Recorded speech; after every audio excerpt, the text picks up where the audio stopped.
Olá pessoal, tudo bem? Estamos agora de volta. Vamos recomeçar o nosso curso aqui, dando uma olhada nas ferramentas de desenvolvimento de alternativas, ou seja, como que a gente gera alternativas para a tomada de decisão. E basicamente você tem duas ferramentas importantes, o brainstorming e o brainwriting, que, gente, são praticamente a mesma técnica, só que feitas de uma maneira diferente. Então vou explicar aqui direitinho, é bem tranquilo. O brainstorming, gente, em português seria algo como tempestade de ideias. Um aluno meu já falou, toró de ideias, né?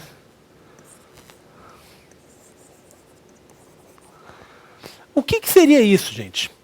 O brainstorming, ele ocorre quando você quer criar uma situação, chamar as pessoas que você acha que tenha experiência, que já conhecem o problema, que já conhecem a situação, que tem uma capacidade interessante de análise, e você, diga assim, propõe o problema, olha, a situação é essa, a gente tem o problema X, Y, Z, e a gente precisa pensar aqui numa solução, junta o povo todo numa sala, fecha a porta, olha, gente, eu quero qualquer assim, coisa que passe pela cabeça de vocês. É um ambiente que não pode ter crítica, não pode ter barreira a pessoa trazer informação, porque é muito comum você trazer, por exemplo, vamos imaginar uma reunião, aí aquela fulaninha lá vai falar, ah, chefe, eu acho que vocês deviam fazer X, Y, Z. Aí vira o cara assim, aquela cara assim, debochando, ou seja, na hora que existe uma crítica dessa, aquela funcionária nunca mais vai falar nada, ou seja, vai ficar quieta, não vai mais querer se pôr numa situação de ser ridicularizada em público. Ou seja, no brainstorming, gente, você tem que criar uma situação onde não existam críticas.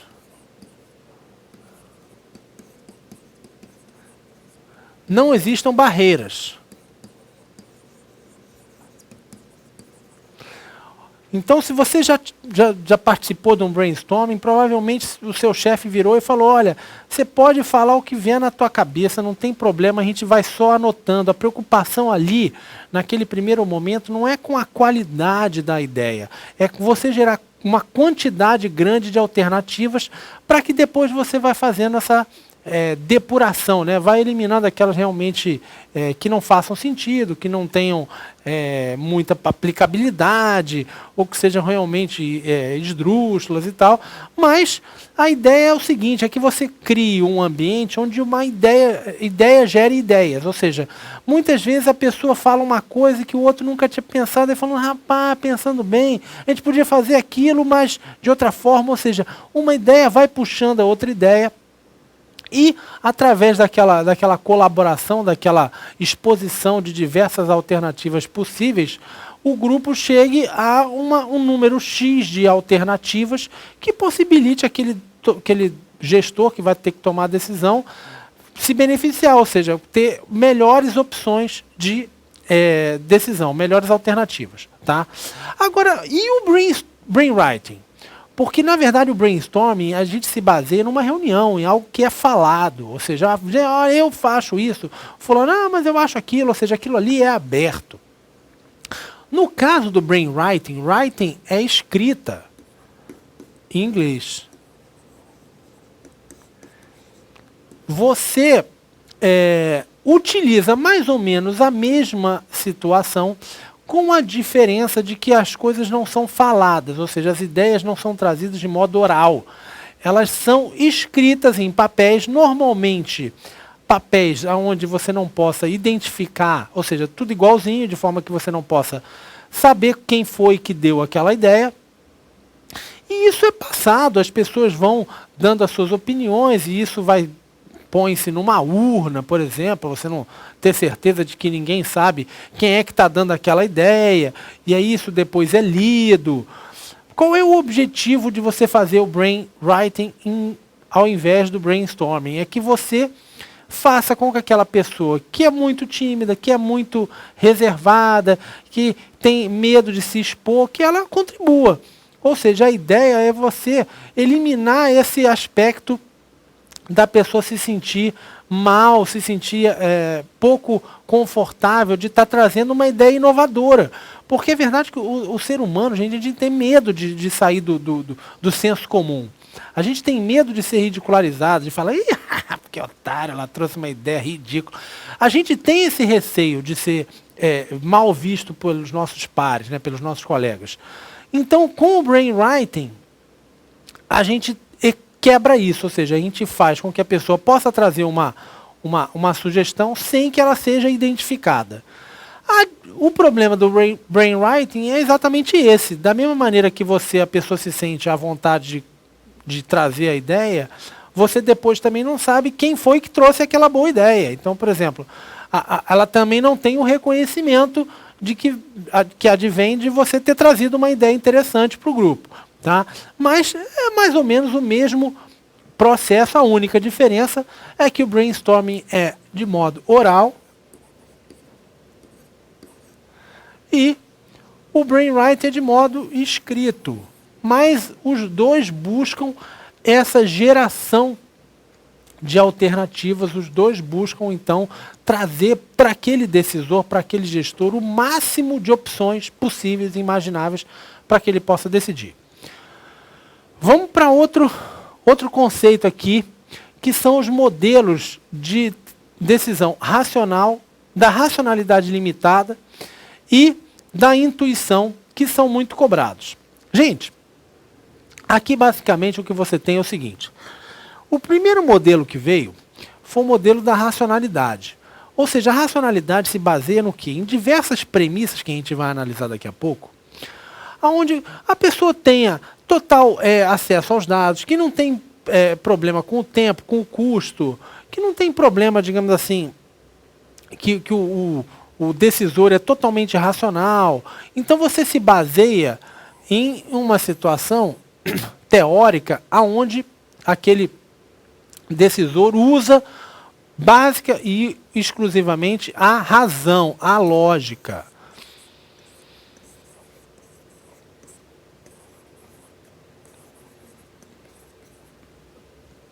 No processo de decisão. Já a intuição seria baseado mais o que? Na experiência, na vivência. O que a gente chama as mulheres chamam de sexto sentido, né? No hábito, ou seja, no seu feeling. E a racionalidade limitada, que a gente vai ver, é um conceito bastante cobrado. Foi uma ideia de um teórico chamado Simon, que ele diz exatamente isso, que naturalmente o ser humano, na situação real, ele toma decisão não única e exclusivamente baseada na razão, e nem normalmente única e exclusivamente na base da intuição. Ou seja, ele usa os dados que ele tem, baseado numa estrutura racional, mas que ele também se utiliza da intuição.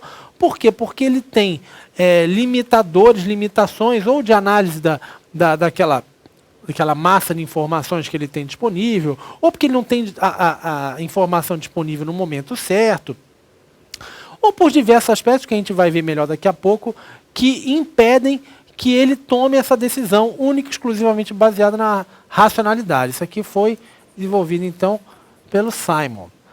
Vamos ver, então, agora, como que isso funciona, como é que isso é aplicado, e depois as nossas famosas questõezinhas de concurso. Vamos lá.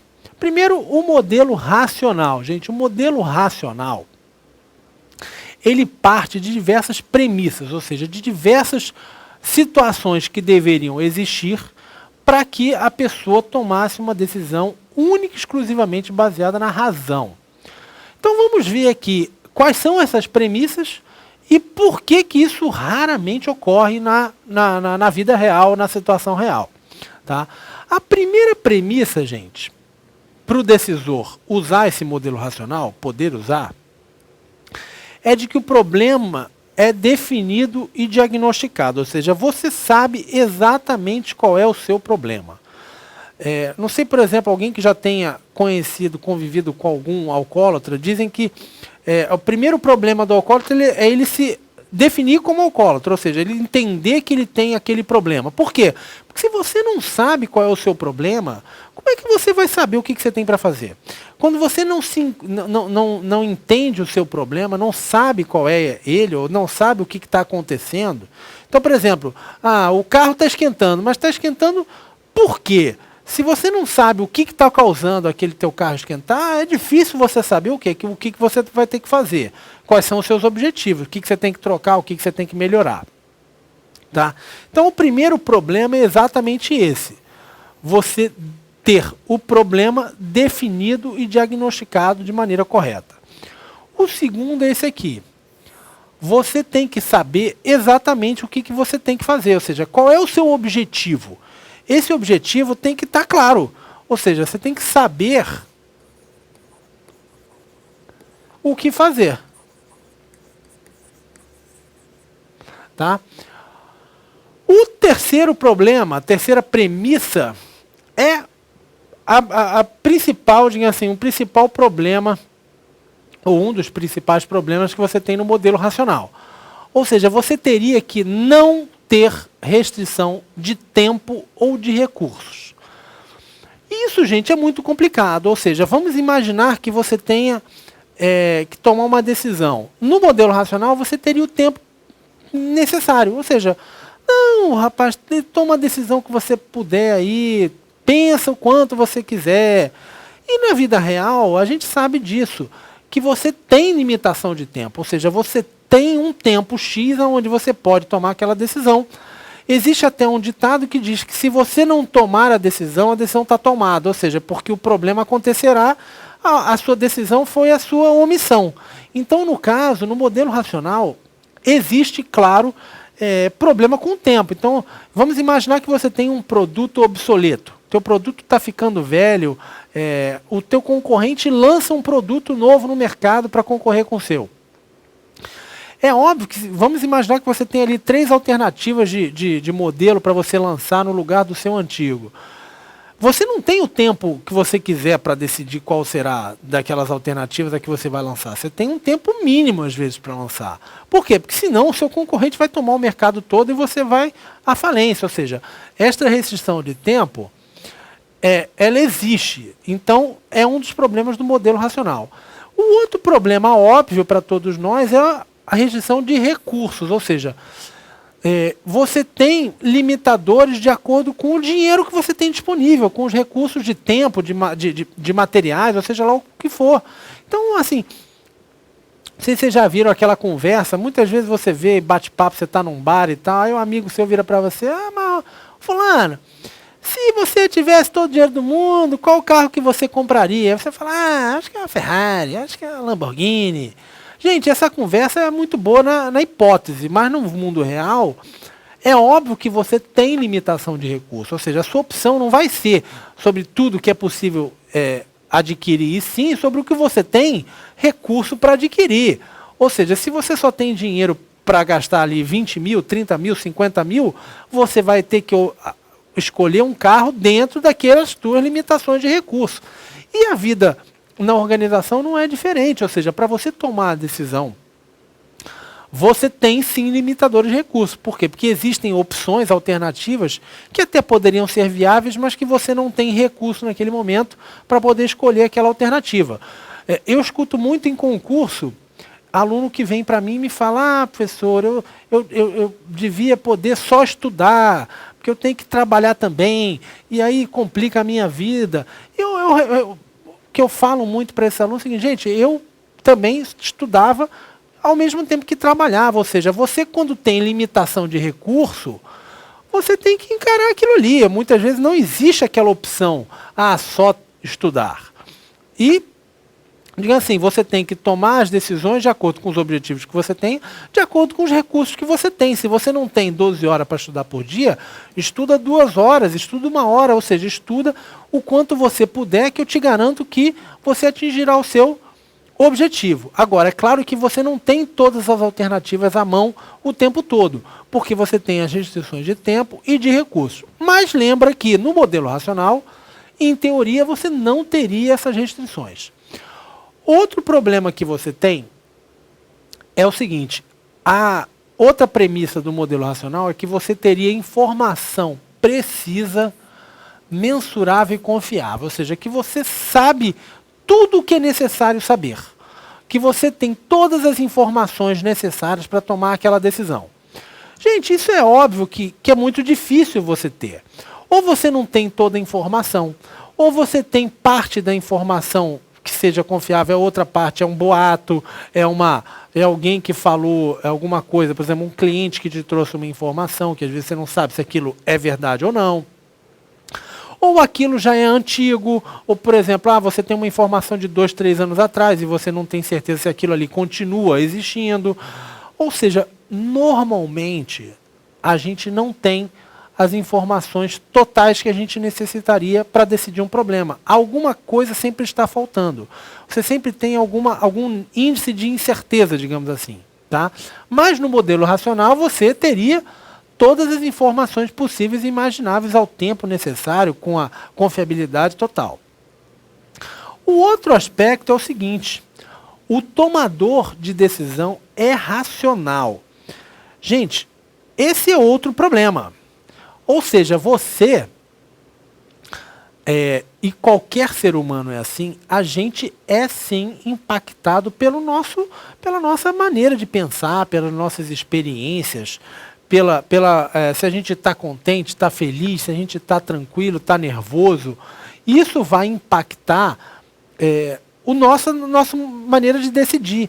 Ou seja, se a gente está, por exemplo, de bem com a vida, você está tudo dando certo na sua vida, você provavelmente tenderá a ser mais confiante, a tomar certas decisões que você não tomará quando você estiver com medo de perder seu emprego, por exemplo, ou quando você estiver passando um momento triste da sua vida. Então, claro que as emoções também impactam na tomada de decisão. Quem já trabalhou com vendas sabe isso muito bem. Muitas vendas são feitas por impulso.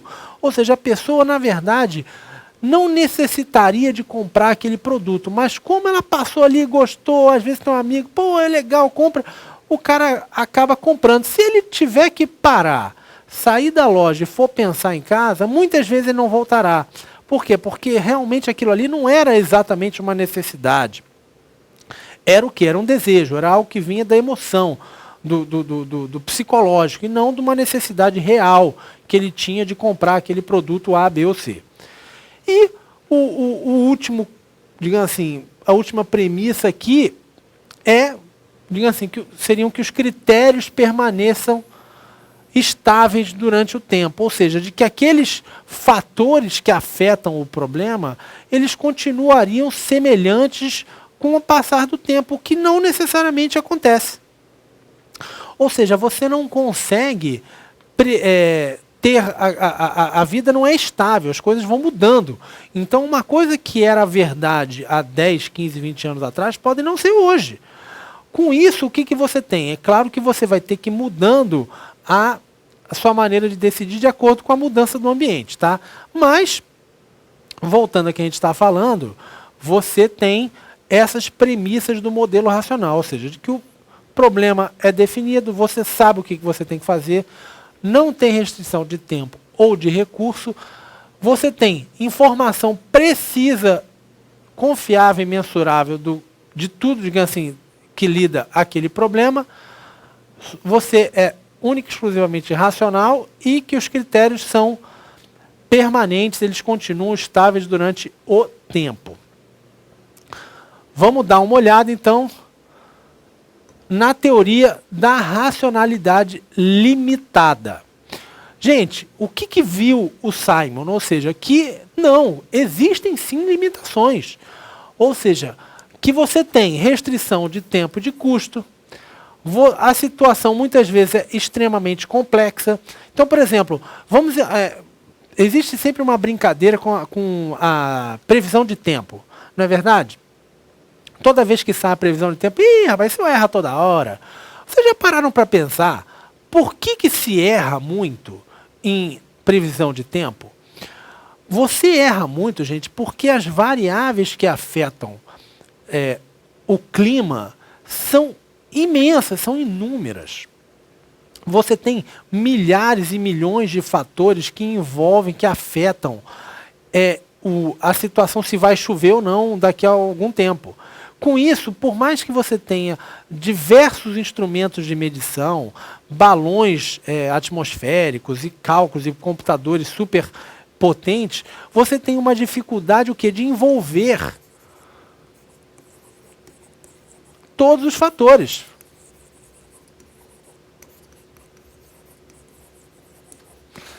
Existe uma teoria chamada teoria do caos. Não sei se vocês já estudaram isso, que diz, por exemplo, que a borboleta bate as asas na China e causa um furacão nos Estados Unidos. Ou seja, com uma pequena mudança na condição inicial, você causa um efeito que vai mudando, o vento muda a temperatura da água, do oceano, e que isso vai causar uma mudança na pressão atmosférica. Ou seja, que aquilo ali vai afetar milhares e milhares de fatores, vão poder afetar esse clima, por exemplo, que se vai fazer sol ou não no Recife daqui a um mês. Com isso, gente, a situação é tão complexa que você não consegue ter todas essas informações. Você não consegue analisar todas essas variáveis. E, como a gente viu, você não tem as informações todas que seriam necessárias. Além disso, gente, a gente tem o que a gente chama de limitação pessoal. Ou seja, a gente tem uma dificuldade tanto de armazenamento quanto de processamento das informações. Eu brinco, por exemplo, que a gente sempre escuta isso dos nossos pais, né? Não, meu filho, não seja preconceituoso, não use o preconceito, que na verdade todos nós somos preconceituosos. Que eu digo isso não que a gente vá tratar mal o nosso semelhante, não, mas o preconceito, ele é uma necessidade do ser humano, necessidade implícita, de lidar com a complexidade. Ou seja, seria extremamente difícil a gente analisar todos os dados de tudo. Com isso, a gente acaba generalizando. Claro que você não vai usar essa generalização para tratar ninguém mal, não é isso que eu estou querendo dizer. O que eu estou querendo dizer é que isso é natural do ser humano, a gente tentar simplificar a realidade. Uma vez eu estava numa prova de concurso, por exemplo, porque o preconceito pode ser positivo também. Eu estava numa prova de concurso, entrou um rapaz oriental, descendente de japonês, coreano, não sei exatamente, e um senhor que estava atrás de mim falou uma frase que a sala toda riu, falou: ah, meu Deus, menos uma vaga. Por quê? Porque existe o quê? Um preconceito de que todo oriental é bom no estudo, é estudioso, é focado. A mesma coisa se você falar, não, tem um amigo meu gaúcho, deve gostar muito de churrasco. Ou seja, existe uma maneira que o ser humano tem de tentar simplificar as situações, generalizar as situações, tá? Ou seja, de você lidar com a complexidade de dados que seriam necessários para você tomar uma decisão racional. Com isso, você tem o quê? Essas limitações pessoais, tanto de armazenamento quanto de processamento das informações. A gente não consegue lidar com toda a complexidade, com todos os dados, as variáveis que seriam interessantes ou seriam necessárias que a gente trabalhasse para tomar uma decisão única, exclusivamente racional. E, por fim, você tem os desvios de percepção. Quais são os desvios de percepção, gente? Vamos que você tenha uma experiência negativa. Você, por exemplo, vamos imaginar que você tenha tido um acidente de carro quando criança. Então você tem medo de dirigir. Então você tem, por exemplo, teve uma dificuldade com um sócio numa empresa. Então você, próxima empresa que você abrir, você já não vai querer mais ter sociedade. Ou seja, você tem diversos aspectos que vão se somando a nossas experiências, que vão levando a que você tome uma decisão que não seja racional. Por exemplo, vou citar uma aqui muito comum. Você pode virar, já conheceram alguém que tem medo de voar?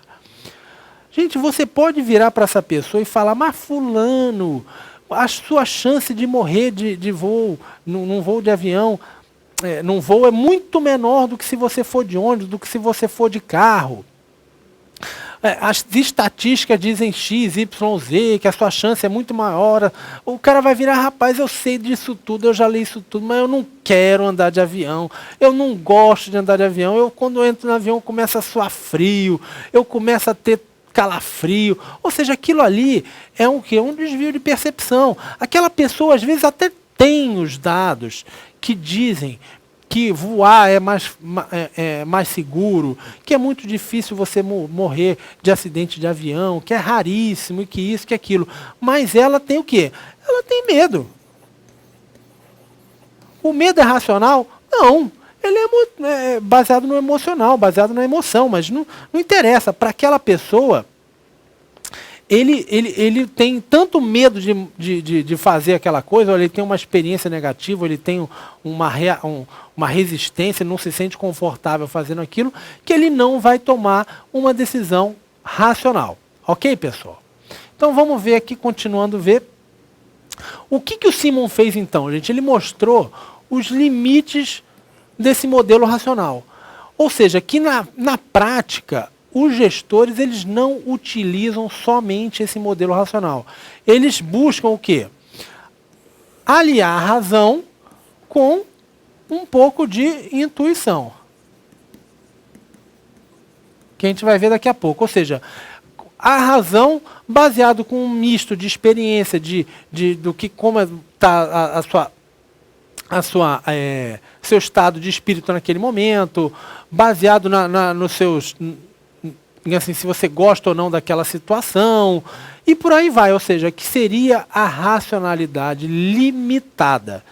Com isso, em vez de você ter o decisor, o gestor, buscando uma decisão maximizadora, ou seja, a melhor decisão possível, ele busca, na verdade, uma decisão satisfatória dentro o quê?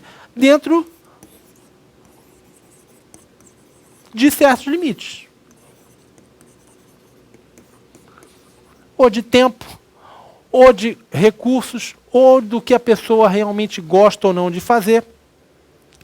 E por aí vai. Ou seja, você tem, na verdade, um limite que é o quê? O limite das informações que você não tem, da sua pouca capacidade de analisar a situação, da sua emoção naquele momento, e por aí vai. Ou seja, que você tem muitas vezes uma situação onde você não consegue lidar única e exclusivamente com a racionalidade. Pessoal, daqui a pouquinho a gente volta, vamos continuar nosso curso aqui de tomada de decisões. Um abração, até daqui a pouco.